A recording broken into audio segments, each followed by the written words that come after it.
Then nuclear chemistry and radioactivity पढ़ रहे थे हम। लास्ट टाइम तक हमने अल्फा बीटा एंड गामा डी पढ़ लिया था।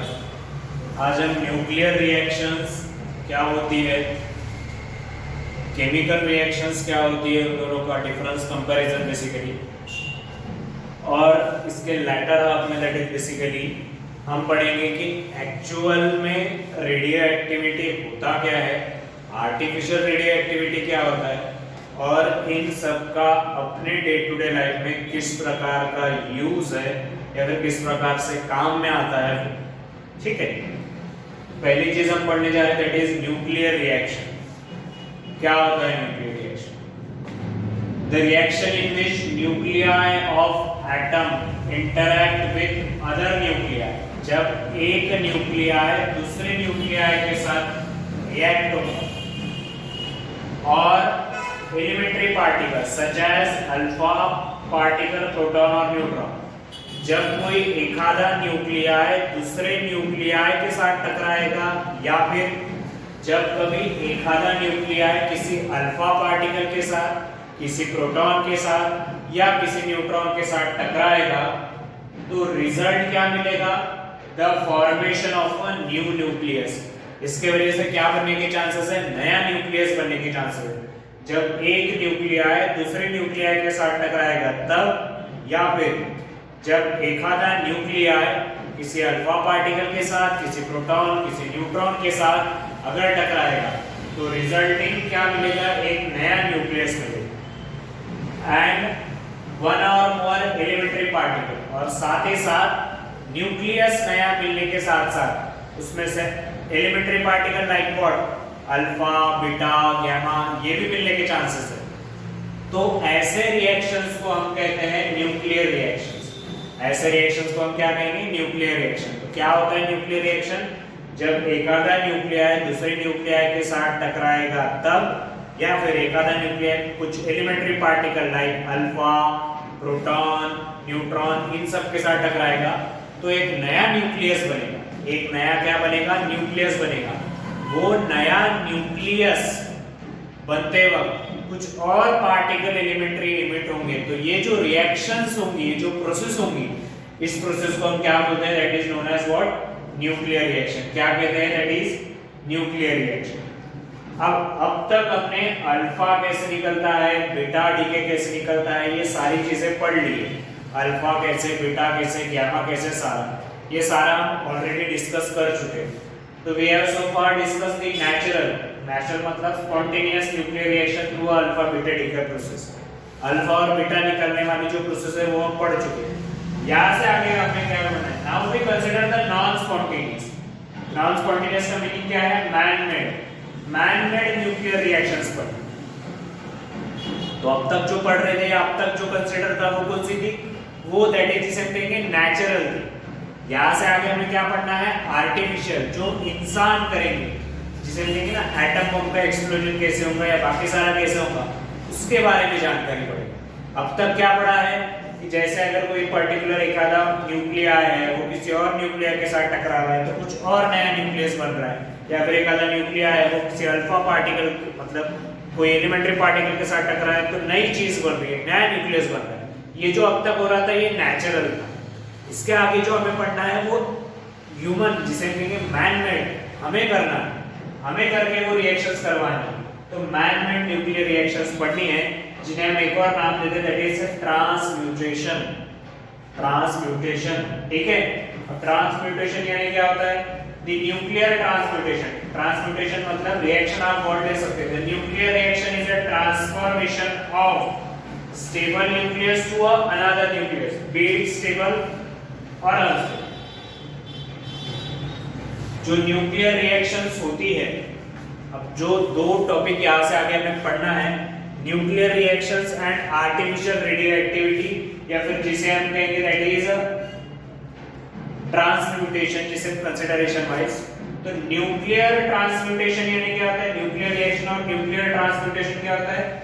दे ट्रांसफॉर्मेशन, ट्रांसफर करना, क्या करना?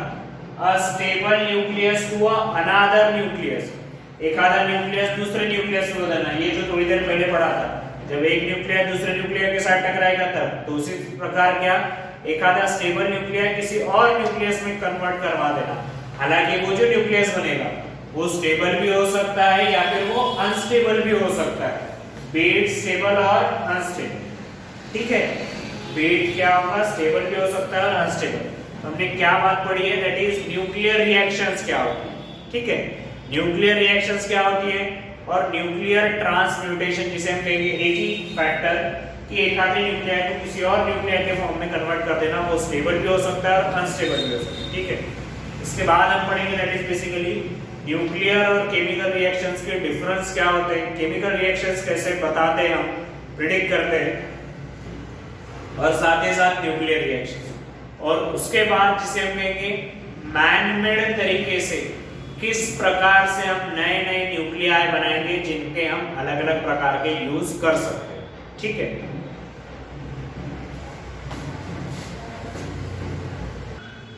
देन आगे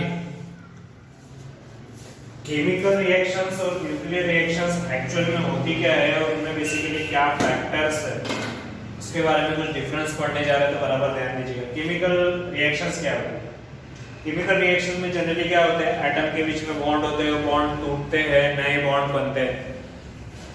लेकिन जब आप न्यूक्लियर रिएक्शन की बात करते हो या तो नया न्यूक्लियस ही बन जाता सीधा सीधा, एटम के बीच में के बॉन्ड के तो चीज मतलब बात ही छोड़ दीजिएगा, सीधा सीधा क्या बनता है, नया न्यूक्लियाई बन जाता है। एलिमेंट और isotope of one element are converted to another element, एक एलिमेंट दूसरे एलिमेंट में कन्वर्ट हो जाता है। और यहाँ पे क्या, एक एलिमेंट दूसरे एलिमेंट में कन्वर्ट नहीं होता, एलिमेंट जैसे के वैसे रहता है, एटम के बीच में सिर्फ नए बॉन्ड बनते हैं, कुछ पुराने बॉन्ड टूट जाते हैं। सेकंड, यहाँ पे isotopes of element behave differently, her isotope अलग अलग अलग अलग बिहेव करेगा। क्यों अलग अलग बिहेव करेगा, क्योंकि उसके पास number of proton, number of neutron, number of electron, सबकी क्वांटिटी अलग अलग है, न्यूक्लाइड की क्वांटिटी अलग अलग है जिसे हम कहते हैं। यहाँ पे सभी लोग सेम बिहेव करेंगे। वाटर के साथ अगर एक आइसोटोप का वैसा रिएक्शन होगा दूसरे का भी वैसा ही सिमिलर, दैट इज बेसिकली जिसे हम कहते हैं डिफरेंट के तरीके से बिहेव कर सकते हैं। Then different isotopes of an element behave have same behaviour. Then third, जब केमिकल रिएक्शंस की बात करते हैं तो इनमें जब बॉन्ड बनते हैं तो आउटर जो शेल रहता है उनमें जो इलेक्ट्रॉन रहते हैं वो बॉन्ड बनाने के लिए जाने जाते हैं। हालांकि जब इनकी बात करेंगे तो इनमें अगर हम सिंपल से लैंग्वेज में कहेंगे तो इनमें प्रोटॉन भी ऐड होते हैं, न्यूट्रॉन भी ऐड होते हैं, अदर एलिमेंट्री पार्टिकल भी इन्वॉल्व रहते हैं। इनमें सिर्फ क्या होता है, आउटर शेल के जो इलेक्ट्रॉन है उन्हीं का पार्टिसिपेशन रहता है, इनमें सबका इलेक्ट्रॉन, प्रोटॉन, न्यूट्रॉन सभी का। देन फोर्थ चीज, जब न्यूक्लियर रिएक्शंस होती है तो एक large amount of energy release होती है।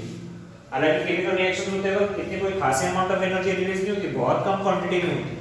लेकिन न्यूक्लियर एनर्जी के वक्त क्वांटिटी किलोजूल में बहुत ज्यादा हाई रहती है, 10 टू द पावर देख सकते हैं। एक एग्जांपल लिखा है मैंने, दैट इज यूरेनियम का 1 ग्राम ऑफ यूरेनियम का तो 8.2 into 10 to the power 7 kilojoule, बहुत लार्जर वैल्यू हो गया, बहुत ज्यादा अमाउंट ऑफ एनर्जी रिलीज होती है।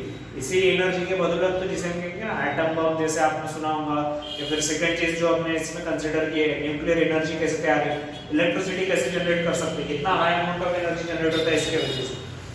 एंड लास्ट चीज कि केमिकल रिएक्शंस अगर है तो उनमें कैटलिस्ट, टेम्परेचर, प्रेशर सब कुछ थोड़े थोड़े मात्रा में जिसे हम कहेंगे असर डाल सकता है। न्यूक्लियर रिएक्शन में किसी की जरूरत नहीं, टेम्परेचर, प्रेशर, कैटलिस्ट कोई नहीं, वो बिना इसके आराम से हो सकते हैं। ठीक है, तो ये हमारा नेक्स्ट चीज थी, that is nuclear and as well as what, chemical reactions.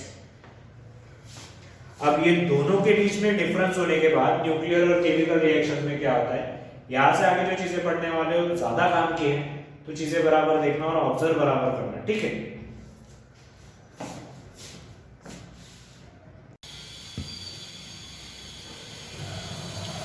तो नेक्स्ट टॉपिक हम पढ़ने जा रहे हैं इंड्यूस और artificial radio activity. Artificial radio activity समझ लीजिएगा एक्चुअल में है क्या। रेडियो एक्टिविटी यानी क्या होता है वो आपको पता है, उसके आगे वाला part that is artificial radio activity क्या कहेगा, that is it is the type of nuclear reaction जिसे हम न्यूक्लियर ट्रांसम्यूटेशन कहेंगे, इन विच the stable nucleus is converted into a radioactive nucleus।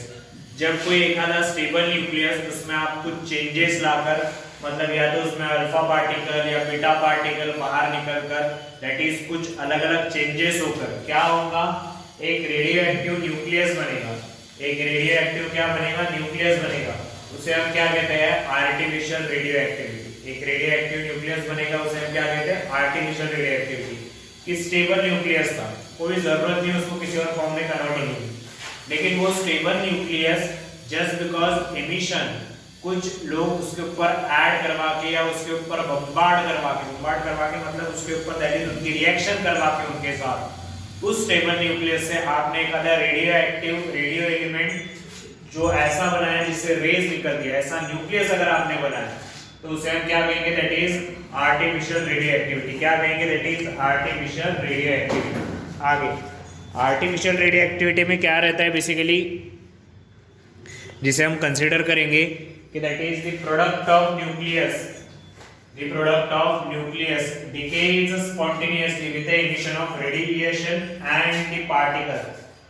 Basically जब इसका कोई एक पर्टिकुलर न्यूक्लियस है उसका क्या होगा, डीके होगा, डिसइंटीग्रेट होगा, ठीक है, डिसइंटीग्रेट होगा इनटू व्हाट, कुछ रेडिएशंस के फॉर्म में या फिर कुछ पार्टिकल्स के फॉर्म में, जैसे अल्फा बीटा जिसे हम कहेंगे पार्टिकल, एंड रेडिएशंस, रेडिएशंस के पास में और दैट इज पार्टिकल्स के इसमें जो एक आधा बड़ा न्यूक्लियस डिवाइड होगा इनटू छोटे छोटे 2-3 फॉर्म, उसे हम क्या कहते हैं, that is artificial radio activity. क्या कहेंगे, आर्टिफिशियल रेडियो एक्टिविटी। एग्जांपल ले लेते हैं, जैसे ये बोरॉन है, ठीक है, जिसका नंबर है atomic number 5 and mass number है 10। इसके अंदर अगर आपने हीलियम न्यूक्लियस क्या कर दिया, हीलियम न्यूक्लियस मतलब जिसे हम कहेंगे अल्फा पार्टिकल बम्बार्ड कर दिया, bombard of alpha particle, bombarded with alpha particle, इसको अल्फा पार्टिकल के साथ क्या कर दिया, बम्बार्ड कर दिया, लगा दिया उसके ऊपर, अल्फा पार्टिकल के साथ बम्बार्ड कर दिया उसके ऊपर, दैट इज जिसे हम कहेंगे ना पुश करना, बम्बार्ड करना मतलब लाद देना, मार देना, ऐसे टाइप का, ठीक है। तो दैट इज अगर इसके ऊपर लगा दिया तो उससे क्या मिल रहा है, दैट इज नाइट्रोजन मिल रहा है, कितने नंबर वाला, 13। अब अगर आप यहाँ पे देखोगे तो ये 5 है और ये 2 है, तो मास नंबर कितने से बड़ा है, 7 से बड़ा, बराबर है, क्योंकि अल्फा पार्टिकल ऐड हुआ है ना, अल्फा पार्टिकल ऐड होता है तो मास कितने से, 4 से, और चार्ज कितना रहता है, +2। अल्फा पार्टिकल का मास कितना रहता है, 4, और चार्ज कितना है, +2।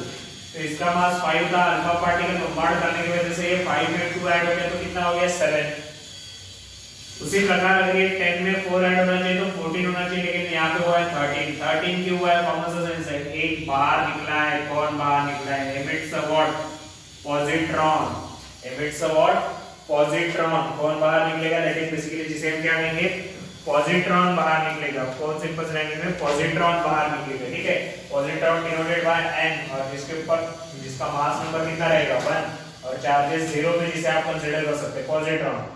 अब ये जो है ये स्टेबल बना है, ये स्टेबल बना है, ये बोरॉन से जो बना था ये भी एक ऑलमोस्ट स्टेबल था, लेकिन ये स्टेबल से क्या होना, अगेन कार्बन फॉर्म होना, कितने नंबर वाला, जिसका एटॉमिक नंबर 6 है और जिसका दैट इज मास नंबर कितना है, 13, जो कि कैसा एलिमेंट है, रेडियो एक्टिव, क्योंकि आपको कार्बन पता है, कार्बन C612 वाला ज्यादा स्टेबल है, ये कैसा है, रेडियो एक्टिव, और इसमें से बाहर को निकल रहा है, दैट इज जिसे हम कह सकते हैं इलेक्ट्रॉन निकल रहा है, ऐसा कहा तो चलेगा, ठीक है, दैट इज इलेक्ट्रॉन नहीं, पॉजिट्रॉन नहीं, और बाहर निकलेगा दैट इज पॉजिट्रॉन, यहाँ पे पॉजिट्रॉन बोला था, ठीक है, न्यूट्रॉन पर्पस है, पॉजिट्रॉन बाहर निकलेगा, सेंटेंस थोड़ा सा गलत हो गया, पॉजिट्रॉन बाहर निकलेगा, तो दैट केस में स्पॉन्टेनियसली एमिट जब होगा तो ये पॉजिट्रॉन है, प्रोनाउंस करते हुए थोड़ी देर इसको बोला है, न्यूट्रॉन पर्पस में, ठीक है, तो पॉजिट्रॉन बाहर निकलेगा। एट द सेम टाइम अगर हम एग्जांपल ले ले ये वाला मैग्नीशियम 14 और 12 वाला, जिसमें हीलियम अगर हमने बम्बार्ड कर दिया तो ये 12 प्लस दैट इज 14 मिलेगा सिलिकॉन, ठीक है, ये सिलिकॉन मिलने के बाद एटॉमिक नंबर 24 और 4 दैट इज कितना रहेगा, 7, 27, तो एक बाहर निकलेगा पर्टिकुलर, कौन बाहर निकलने वाला है, अल्फा पार्टिकल बम्बार्ड करने के बाद, and then as well as ये जो सिलिकॉन है अगेन इसमें से क्या मिल रहा है, एल्यूमिनियम, क्या मिल रहा है, एल्यूमिनियम, जिसका that is mass number decrease हुआ नहीं है, एटॉमिक नंबर डिक्रीज हुआ है इससे, और हमें क्या मिला है, पॉजिट्रॉन, हमें क्या मिला है, दैट इज बेसिकली पॉजिट्रॉन मिला है। तो ये जो पॉजिट्रॉन है तो जिसे हम कहेंगे फैक्टर क्या है आर्टिफिशियल रेडियो एक्टिविटी का, कि एक आधा स्टेबल न्यूक्लियस उसके ऊपर चाहे आप अल्फा पार्टिकल ले लीजिए बीटा पार्टिकल ले लीजिए, बम्बार्ड करके एक आधा अनदर न्यूक्लियस बनाएंगे जो कि रेडियो एक्टिव इन नेचर हो या रेडियो एलिमेंट हो, तो ऐसे न्यूक्लियस बनाना, इसी को हम क्या कहते हैं, आर्टिफिशियल रेडियोएक्टिविटी। ये दो एग्जांपल, बोरॉन से नाइट्रोजन बना और नाइट्रोजन से फिर रेडियोएक्टिव कार्बन बना। At the same time magnesium से सिलिकॉन बना और सिलिकॉन से फिर क्या बना, एल्यूमिनियम। तो this are the artificial radioactivity. इसे हम क्या कहते हैं, आर्टिफिशियल रेडियोएक्टिविटी। एक आधा एक स्टेबल न्यूक्लियस, यहाँ पे बोरॉन, यहाँ पे मैग्नीशियम, एक स्टेबल न्यूक्लियस दूसरे में हमने कन्वर्ट करवा दिया, इसमें एक रेडियो एलिमेंट में। इसको हम क्या कहते हैं, that is basically known as artificial radioactivity. Artificial radioactivity, ठीक है।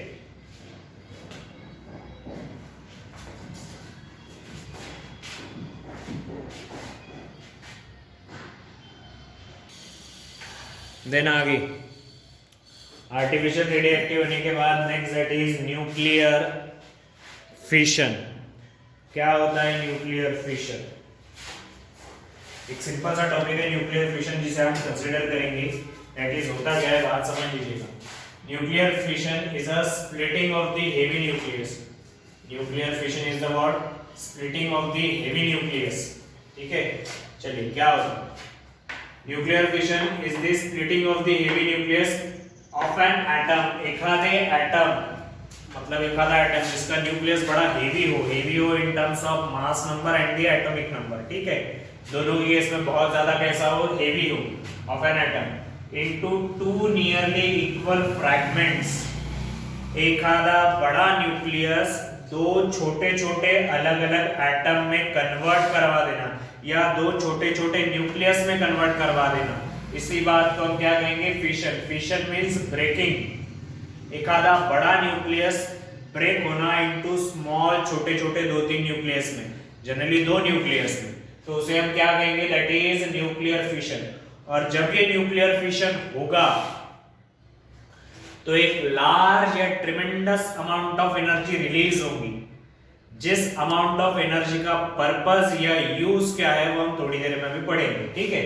तो क्या कहता है, nuclear fission is a splitting of the heavy nucleus. Split मतलब डिवाइड होना, एखादा बड़ा न्यूक्लियस डिवाइड होना कितने पार्ट में, of an atom into two nearly equal fragments accompanied by the release of large amount of energy। जब large amount of energy बाहर निकलेगी, जब large amount of energy बाहर रिलीज होगी, large amount of energy बाहर निकलेगी, कैसे, कोई एक आधा बड़ा न्यूक्लियाई कन्वर्ट हो जाना, या जिसे हम कहेंगे स्प्लिट हो जाना। स्प्लिट कितने न्यूक्लियाई में होना, कम से कम दो, कम से कम दो न्यूक्लियाई में स्प्लिट हो जाना, उसे हम जनरली क्या कहेंगे, न्यूक्लियर फिशन। और न्यूक्लियर फिशन होते वक्त क्या होगा, large amount of energy release होगी, ज्यादातर अमाउंट ऑफ एनर्जी क्या निकलेगी, बाहर निकलेगी। अब ये अगर फैक्टर है तो इसका एग्जांपल ले लेते हैं, एक्चुअल में है। जैसे सपोज हमने कौन ले लिया, यूरेनियम न्यूक्लियस ले लिया। कौन ले लिया, यूरेनियम न्यूक्लियस, ये लिया हमने यूरेनियम न्यूक्लियस, ठीक है। अब इस यूरेनियम न्यूक्लियस को आपने कहीं से न्यूट्रॉन दिलवाया, आपने कहीं से क्या दिलवाया, न्यूट्रॉन दिलवाया, ठीक है, न्यूट्रॉन। जैसे ही न्यूट्रॉन मिलेगा ये यूरेनियम 235 से हो जाएगा 236, बराबर है। अब 235 से 236 हो गया तो वो खुद स्टेबिलिटी में नहीं रहेगा, और जैसे 236 में हो जाएगा कन्वर्ट, उसका होगा न्यूक्लियर फिशन। फिशन मतलब वो डिवाइड होगा। डिवाइड काय में होगा, barium and as well as what, krypton. और 3 टाइम्स कौन बाहर निकलेंगे, न्यूट्रॉन। 3 टाइम्स कौन बाहर निकलेंगे, न्यूट्रॉन। सिंपल सा फंडा है, 3 टाइम्स कौन बाहर निकलने वाले हैं, न्यूट्रॉन। अब 3 टाइम्स न्यूट्रॉन कैसे बाहर निकल लेंगे, देख लीजिएगा। यहाँ का वेट कितना है, 142, इधर का कितना है, 91। 142 प्लस 91 अगर आपने कर लिया, 142 प्लस 91 कर लिया तो वो कितना हो जाएगा, दैट इज 234 हो जाएगा। कितना हो जाएगा, 234 हो जाएगा। अब 234 हो गया तो यहाँ का वेट कितना हो गया था, 235 प्लस 1 दैट इज 236 हुआ था, सॉरी 233 होगा, 233 होगा, हाँ 235 प्लस 1 कितना होगा, 236। 236 मास नंबर बना था, उसमें का बैरियम का कितना बना, 142 वाला बना, क्रिप्टॉन कितना बना, 91 वाला बना। तो अपना टोटल नंबर कितना हुआ, 233। अब 233 अगर बना है तो 3 न्यूट्रॉन बनेंगे। 233 प्लस 3 न्यूट्रॉन दैट इज कितना हो गया 236। और यहाँ पे 56 और 36 है, वो तो ऑलरेडी 92 बन चुका है, वो तो ऑलरेडी क्या बना है 92। तो यूरेनियम जो कि एक हेवी न्यूक्लियस था उसके अंदर हमने एक न्यूट्रॉन ऐड करवाया और न्यूट्रॉन ऐड करके 235 से वो एक ऐड होकर हो गया 236 में, जो कि एक जिसे हम कहेंगे हेवी न्यूक्लियस बना है जो कि ज्यादा स्टेबल नहीं है। तो वो क्या होगा, उसका होगा न्यूक्लियर फिशन। फिशन मतलब वो डिवाइड होगा, कितने पार्ट में डिवाइड होगा, 2 पार्ट में। एक तो barium nucleus and as well as what krypton, और साथ ही साथ 3 टाइम्स हमें कौन मिलेगा न्यूट्रॉन, 3 टाइम हमें कौन मिलेगा न्यूट्रॉन। और अब सबसे काम की चीज, हमें एक लार्ज अमाउंट ऑफ क्या मिलेगी एनर्जी, क्या मिलेगी लार्ज अमाउंट ऑफ एनर्जी। इस लार्ज अमाउंट ऑफ एनर्जी का हम इस्तेमाल करेंगे in a nuclear power plant, electricity generate करवाने के लिए, इलेक्ट्रिसिटी तैयार करने के लिए हम ये लार्ज अमाउंट ऑफ एनर्जी का क्या करेंगे यूज करेंगे, इस्तेमाल करेंगे। ठीक है, लार्ज अमाउंट ऑफ एनर्जी। तो क्या कहा, एक यूरेनियम स्प्लिट हो गया कितने फॉर्म में, 2 फॉर्म में, बैरियम और क्रिप्टॉन में, और साथ ही साथ 3 टाइम्स हमें कौन मिला न्यूट्रॉन। अब ये जो बना है the mass of fission product is less than the parent nucleus, तो obvious सी बात है इन दोनों के मास इसके मुकाबले लेस है, हाँ लेस ही है। the mass of fission product मतलब ये जो प्रोडक्ट बने हैं इनका मास लेस रहेगा यूरेनियम से, ये बात तो करेक्ट है, ये तो होंगी हर बार। आगे जब ये चीज बन रही थी तो large amount of energy corresponding to the mass loss is release in each fission. Large amount of energy क्या होंगी, तैयार होंगी, लार्ज अमाउंट ऑफ एनर्जी क्या होंगी, तैयार होंगी, किसके वजह से, मास एक सर्टेन क्या होने की वजह से, लॉस होने की वजह से। आपको पता है मास डिफेक्ट क्या होता है, जिसमें ऑब्जर्व्ड मास अलग आता है और कैलकुलेटेड मास क्या आता है, अलग आता है। दोनों मास अलग अलग रहते हैं, और दोनों मास में क्यों डिफरेंस आता है, according to Einstein equation E = mc²। एक सर्टेन अमाउंट ऑफ मास काय में कन्वर्ट हो गया होगा, एनर्जी में, एक सर्टेन अमाउंट ऑफ मास काय में कन्वर्ट हो गया होगा, एनर्जी में। क्या करने के लिए, एक आधा एटम बनाने के लिए, एक आधा एटम बनाने के लिए एक सर्टेन अमाउंट ऑफ मास काय में कन्वर्ट हो गया होगा, एनर्जी में। यहाँ पे भी हम बोल रहे हैं लार्ज अमाउंट ऑफ एनर्जी क्यों निकल रही, क्योंकि लार्ज अमाउंट ऑफ एनर्जी इसलिए बाहर निकल रही है क्योंकि आपकी 2 छोटे छोटे मास वाले न्यूक्लियाई आपको बनाना है, बैरियम और क्रिप्टॉन।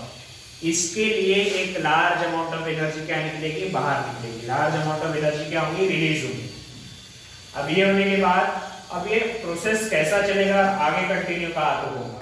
जैसे मान लीजिएगा आपने एक यूरेनियम लिया है 235 वाला, वो अंडरगोज मतलब फ्यूजन होगा, उसमें फ्यूजन अगर हो गया तो कितने न्यूट्रॉन बाहर निकल रहे, 3 न्यूट्रॉन बाहर निकल रहे, बराबर है। यूरेनियम का अगर हो गया तो कितने न्यूट्रॉन बाहर निकल रहे, 3 न्यूट्रॉन बाहर निकल रहे। अब ये जो 3 न्यूट्रॉन हैं ये और 3 अलग अलग यूरेनियम में ऐड हो सकते ना, क्योंकि यूरेनियम में ऐड होने के लिए, एक यूरेनियम में ऐड होने के लिए एक ही न्यूट्रॉन चाहिए। तो 3 अलग, जो यहाँ से 3 न्यूट्रॉन बने हैं, ये 3 न्यूट्रॉन 3 अलग अलग यूरेनियम में और ऐड हो सकते ना, और उन 3 अलग अलग यूरेनियम से और 1 से 3 इस हिसाब से टोटल 9 और न्यूट्रॉन बनेंगे। बात समझिए, एक यूरेनियम में एक न्यूट्रॉन ऐड करने की वजह से कितने न्यूट्रॉन मिले, 3। ये जो 3 न्यूट्रॉन मिले ये 3 अलग अलग यूरेनियम में ऐड होंगे ना, और इन 3 यूरेनियम से और 3 न्यूट्रॉन मिलते जाएंगे। तो टोटल आंसर 3 मिला के कितना हो गया, 9। तो टोटल कितने मिलेंगे, 9। और 9 मिलने के साथ साथ ये जो चेन एक बार स्टार्ट होगी ये ऑल ओवर पूरा कंटिन्यू क्या होते रहेगा, चलते रहेगा, कंटिन्यू चलते रहेगा। एक यूरेनियम में एक न्यूट्रॉन ऐड करवाया तो 3 मिले, ये 3 अलग अलग यूरेनियम में ऐड हुए, उन 3 अलग अलग से हर एक से 3 बनेंगे, ऐसे 3 से और टोटल 9 बनेंगे, ऐसे टोटल नंबर ऑफ न्यूट्रॉन का आंसर चलता रहेगा। ठीक है, अब अगर इसको थोड़ा सा और तरीके से देखिए, वही लिखा है जो अभी बोला मैंने आगे, in a very short time enormous amount of energy is liberated. बहुत ही कम देर में बहुत ही ज्यादा मात्रा में, लार्जर मात्रा में एनर्जी क्या हो जाएगी, रिलीज होगी। अब एनर्जी अगर रिलीज होगी तो उस एनर्जी का इस्तेमाल अपन क्या कर सकते हैं, डिस्ट्रक्टिव मतलब डेंजरस एक्सप्लोसिव या फिर peaceful purpose that is nuclear reactor power plant की तरह इस्तेमाल कर सकते हैं। मतलब वो जो large tremendous amount of energy बाहर निकल रही है, उस ट्रिमेंडस अमाउंट ऑफ एनर्जी का पर्पस या तो आप डिस्ट्रक्टिव पर्पस में मतलब कोई चीज खत्म करने में इस्तेमाल कीजिए, या फिर उसका पर्पस या उसका यूज आप न्यूक्लियर पावर प्लांट मतलब इलेक्ट्रिसिटी जनरेट करवाने में कीजिए। दोनों में से किस में करवाना है वो हमारी मर्जी, ठीक है। ये किसके लिए, इन टर्म्स ऑफ यूरेनियम के लिए, और यही एटम बम वाला जिसे हम फिलोसॉफी, एटम बम वाला पर्पस इसी पे चलेगा, ठीक है। अब ये होने के बाद नेक्स्ट चीज दैट इज बेसिकली इसमें जो आगे रहेगा कि there is no unique way of fission of uranium-235 that produces barium and krypton, and 400 ratio for fission of uranium-235 leading to 800 fission product are known. Many of these are radioactive which undergo spontaneous disintegration giving rise to a new elements in the periodic table.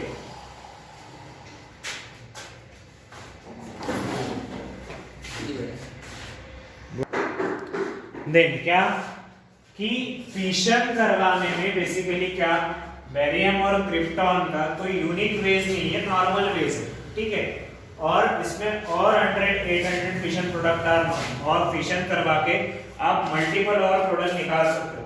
मतलब इसे हम consider करेंगे कि uranium से अगर आपको करवाना है तो ये जैसा एक मिला है प्रोडक्ट, इसमें हमें और 2-3 मिल सकते हैं। जैसे कौन मिल सकता है, अगर हम करवा दें तो जेनॉन, उसके साथ साथ Sr मिल सकता है, सिकोनियम, देन जेनॉन, साथ ही साथ अगेन Sr मिल सकता है, एटम यहाँ पे 2 न्यूट्रॉन वाला भी मिल सकता है, 1 न्यूट्रॉन वाला भी मिल सकता है। मतलब मीनिंग ये बोल रहा हूँ कि यूरेनियम का फिशन होकर सिर्फ 2 ही मिलेंगे ऐसा नहीं, और मल्टीपल टाइम आप अलग अलग प्रकार के प्रोडक्ट बना सकते हैं या बनेंगे।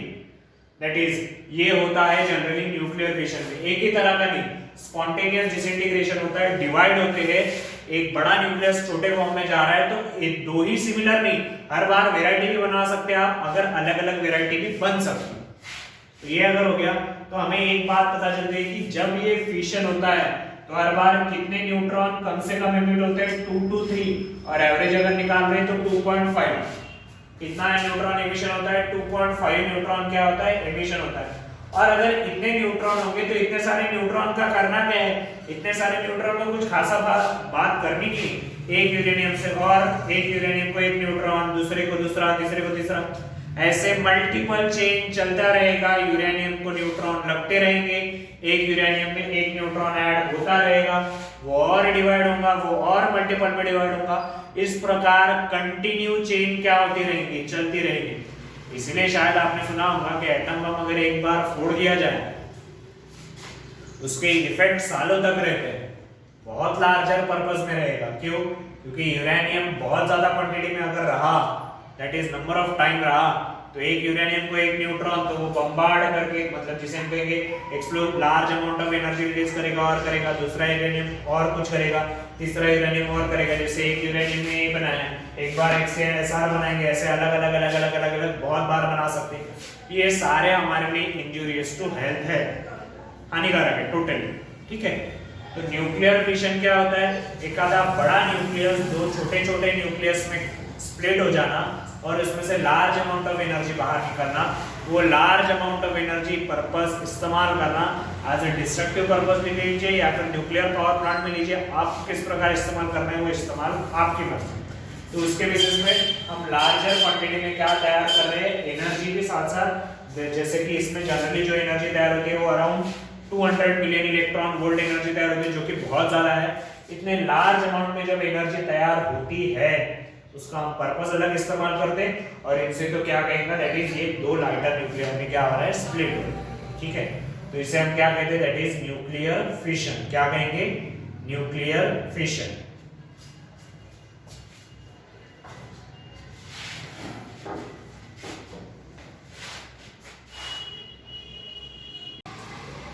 Then next, that is nuclear fusion. क्या होता है, आप बराबर समझ लीजिएगा। बेसिकली क्या, कि एनर्जी रिसीव्ड क्या कहेंगे, जिसे हम सिंपल लैंग्वेज में कहेंगे क्या, energy received by earth from the sun in the result of nuclear fusion.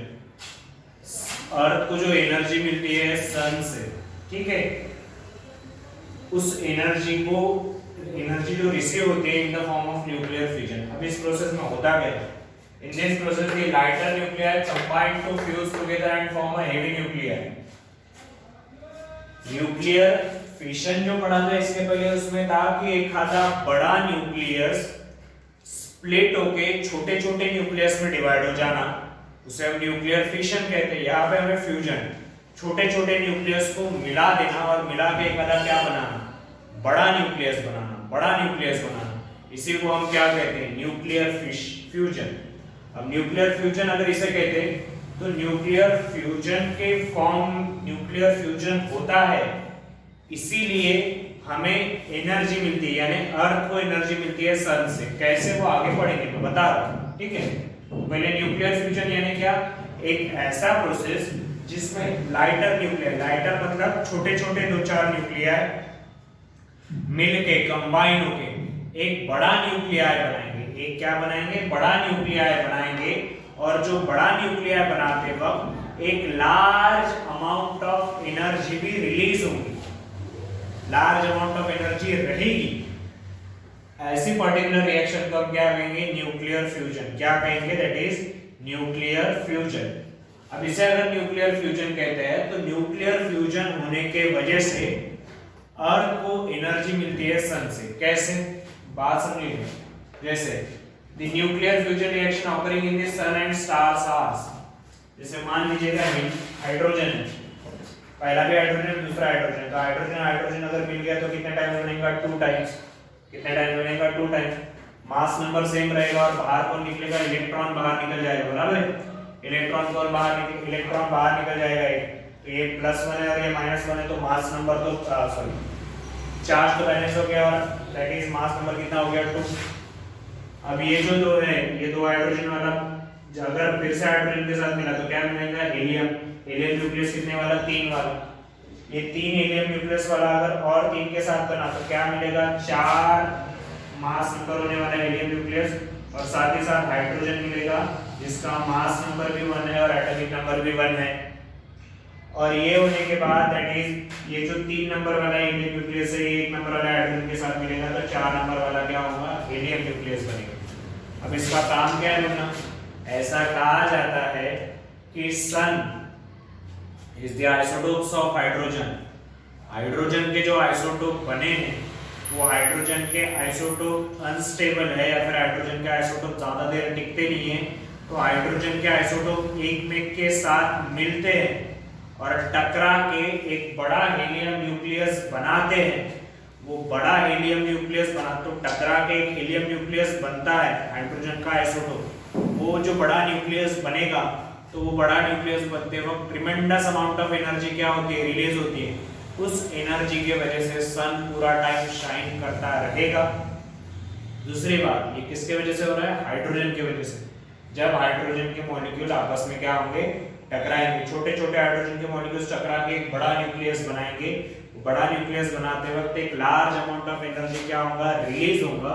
उस large amount of energy release होने की वजह से सन पूरा टाइम शाइन करता रहेगा, ऐसा स्टेटमेंट है, ठीक है।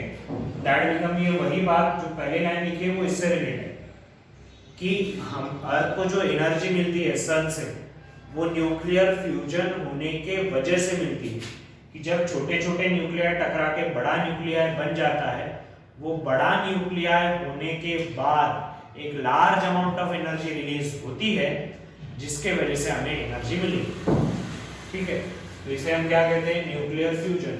तो न्यूक्लियर फिशन और न्यूक्लियर फ्यूजन दोनों एग्जाम पर्पस में ध्यान रखिएगा, क्योंकि एमसीक्यू पैटर्न में बहुत ज्यादा काम का है और एज वेल एज एक मार्केट डेफिनेशन के पर्पस में। अब ये अगर हो गया तो हमें कुछ अगर एनर्जी की बात चल रही की, जैसे न्यूक्लियर फिशन में भी एनर्जी निकलती है, फिशन में और फ्यूजन में भी एनर्जी निकलती है, तो वो कितनी निकलती है हमें कैलकुलेट करना है। तो उसके लिए क्वेश्चन बोल दिया है, क्या बोलता है, calculate the energy in million electron volt. काय में एनर्जी निकाली, million electron volt. Release in the nuclear reaction, एक न्यूक्लियर रिएक्शन ये एआईडीएम से बना है, आगे दो प्रोडक्ट, और उसका अपने को क्या निकालना है, दैट इज बेसिकली अगर हम फैक्टर अगर इंट्रोड्यूस करें उससे हमें क्या निकालना है, एनर्जी निकालना है, कितना एनर्जी निकलता है इन टर्म्स ऑफ टाइम में मिलियन इलेक्ट्रॉन वोल्ट में कितना एनर्जी बाहर निकलता है वो हमें कैलकुलेट करना है, ठीक है, मिलियन इलेक्ट्रॉन वोल्ट। तो हमें पता है कि अगर हम एनर्जी निकालने की बात करें तो एनर्जी निकालने के लिए फॉर्मूला है, बाइंडिंग एनर्जी का फॉर्मूला है del M multiplied by 931.4 million electron volt. ये हमारे पास फॉर्मूला है एनर्जी निकालने का मिलियन इलेक्ट्रॉन वोल्ट के लिए। लेकिन उसके लिए पहले हमें डेल एम तो पता होना चाहिए।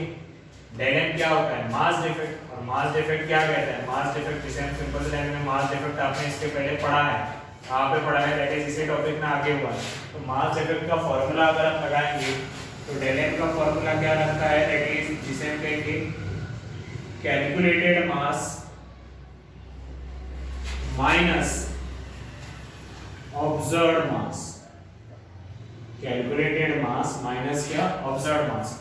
कैलकुलेटेड मास और ऑब्जर्व्ड मास, कैलकुलेटेड मास में से अगर ऑब्जर्व्ड मास माइनस करेंगे तो हमें काय का आंसर मिलेगा, डेल एम का। जो डेल एम का आंसर अगर हम आगे जाके 931.4 मिलियन इलेक्ट्रॉन वोल्ट के साथ मल्टीप्लाई करते हैं तो हमें एनर्जी मिल जाएगा, जो एनर्जी का मिलेगा मिलियन इलेक्ट्रॉन वोल्ट में, ठीक है। तो इसको कैलकुलेट करवाते वक्त या कैलकुलेट करते वक्त क्या क्या बातों का ध्यान में रखना है, तो पहले तो कैलकुलेटेड मास देख लेंगे। अब ऑब्वियस है रिएक्शन, ये रिएक्टेंट है और ये प्रोडक्ट है, तो रिएक्टेंट ही कैलकुलेटेड मास में होगा। रिएक्टेंट का मास यानी किसका मास होगा, दैट इज कैलकुलेटेड मास होगा। तो रिएक्टेंट का मास कितना दिया है, 173.97 U। तो जिसे हम लेके यहाँ पे लिख सकते हैं वो कितना होना चाहिए, हम लिख सकते हैं मास ऑफ इरेडिएट 174 into 7 ये इसका मास, और ऑब्जर्व्ड मास यानी किसका होगा, जो प्रोडक्ट बने हैं उनका मास। तो प्रोडक्ट कितने प्रकार के बने हैं, Re and He। प्रोडक्ट कितने प्रकार के बने हैं, दो प्रकार के। तो इनका अगर मास ले ले तो सीधा सीधा किसका लेना पड़ेगा, mass of 170/75 plus mass of helium that is 4/2। 4 इसका मास नंबर और 2 एटॉमिक नंबर। मास लेंगे, इसका मास कितना है 173.97 U माइनस Re का मास 169.96 U प्लस हीलियम का कितना बोला है 4.0026 U। ये दो मास आ गए। एडिशन करके सब्ट्रैक्ट करेंगे, बराबर। एडिशन करके क्या करेंगे, सब्ट्रैक्ट करेंगे।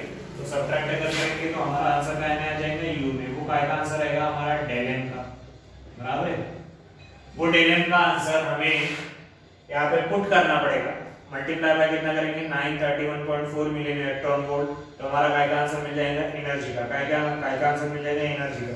और एनर्जी का आंसर काय में मिलेगा, in short million electron volt काय में मिलेगा, that is million electron volt में एनर्जी का आंसर मिल जाएगा, ठीक है।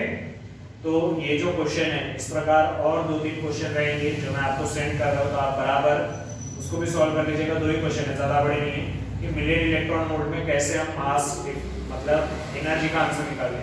फॉर्मूला कौन सा लगाया, जो पहले पढ़ा है, और इसके वजह से हमने न्यूमेरिकल कैलकुलेट किए, कैलकुलेटेड मास माइनस ऑब्जर्व्ड मास वाले, ठीक है।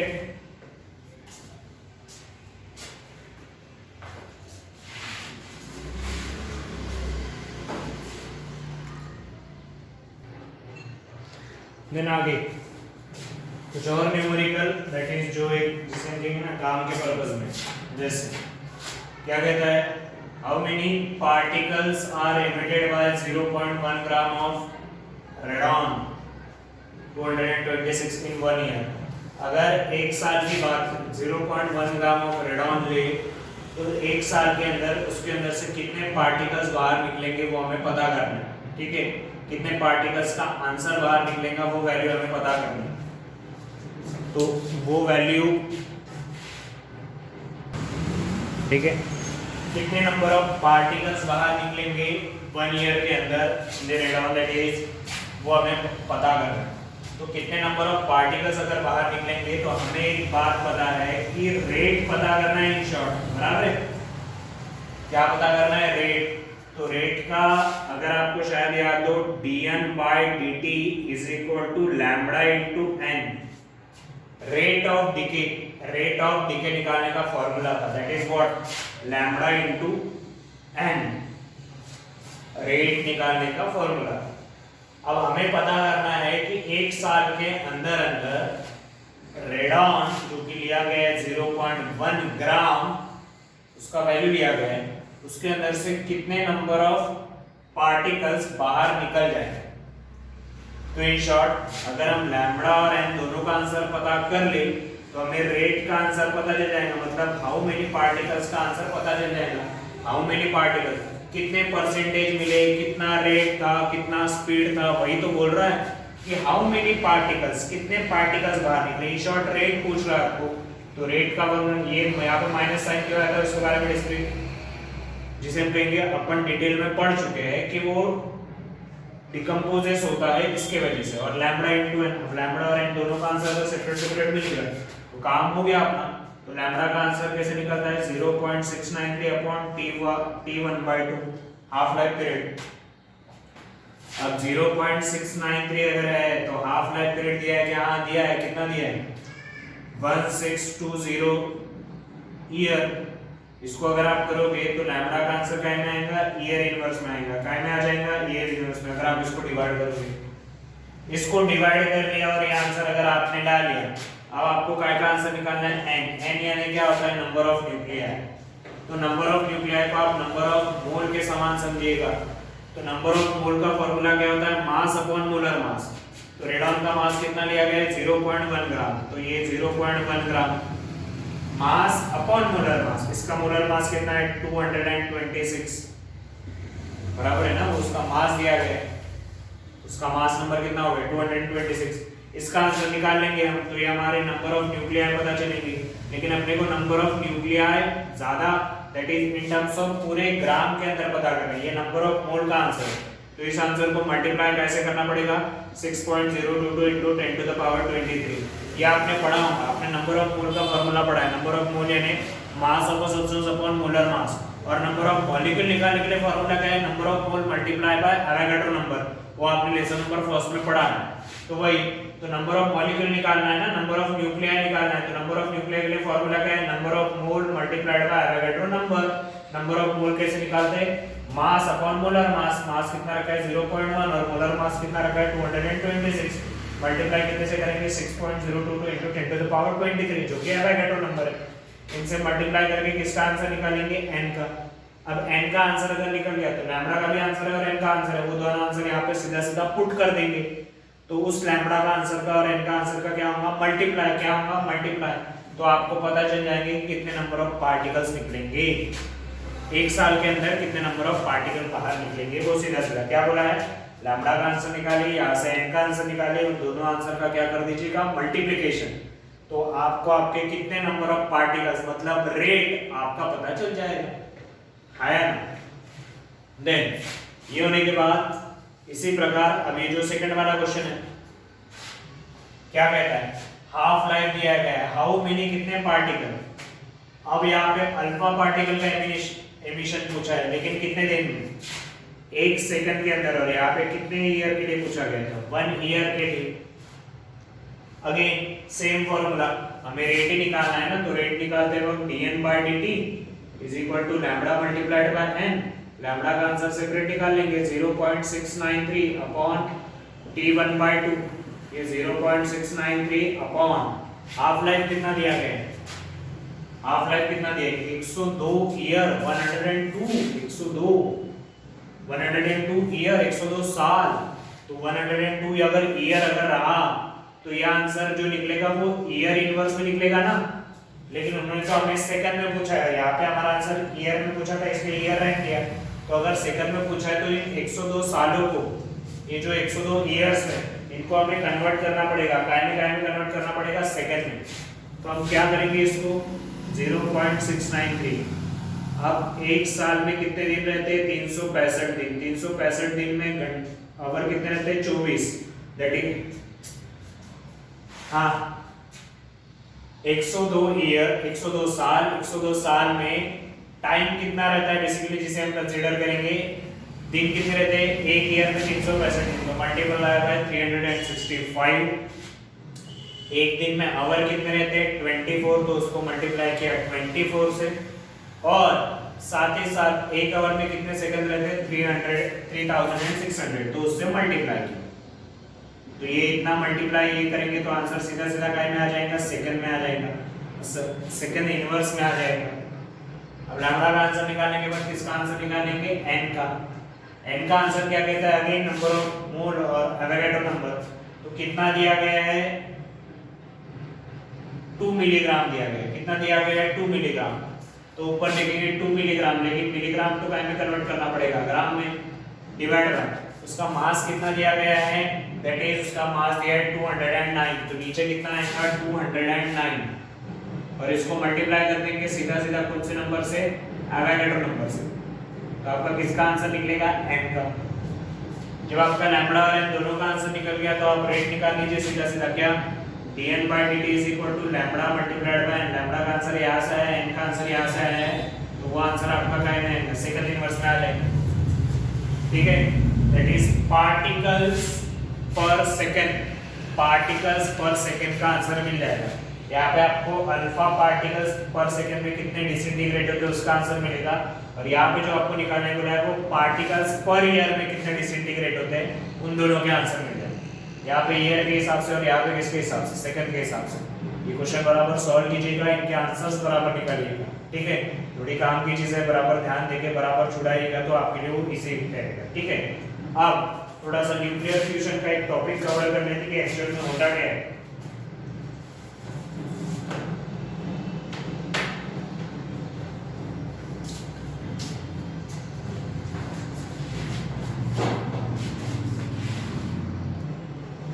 देन न्यूक्लियर फ्यूजन जो था उसके बारे में हमने पढ़ लिया कि क्या रहता है, लेकिन न्यूक्लियर फ्यूजन में जिसे हम कंसीडर करेंगे कि बेसिकली न्यूक्लियर फ्यूजन करवाना आसान है, लेकिन एक बात याद रखना न्यूक्लियर फ्यूजन के पर्पस में जो एक लाइन में बता रहा हूँ कि न्यूक्लियर फ्यूजन करवाने के लिए बहुत ज़्यादा हाई अमाउंट ऑफ टेम्परेचर्स चाहिए, ठीक है। रिक्वायर बहुत हाई अमाउंट ऑफ टेम्परेचर, बहुत ज़्यादा अमाउंट में टेम्परेचर चाहिए, बहुत ज़्यादा अमाउंट में टेम्परेचर चाहिए, ये न्यूक्लियर फ्यूजन का सबसे बेहतरीन और सबसे बेस्ट रिक्वायरमेंट है।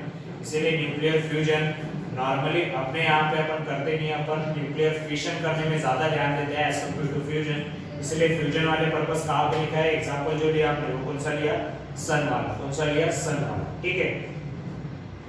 इसके बाद हम पढ़ेंगे कि एक्चुअल में रेडियो एक्टिविटी के या रेडियो आइसोटोप्स के यूज क्या क्या है और उसको कहाँ कहाँ अपन इस्तेमाल करेंगे, ठीक है।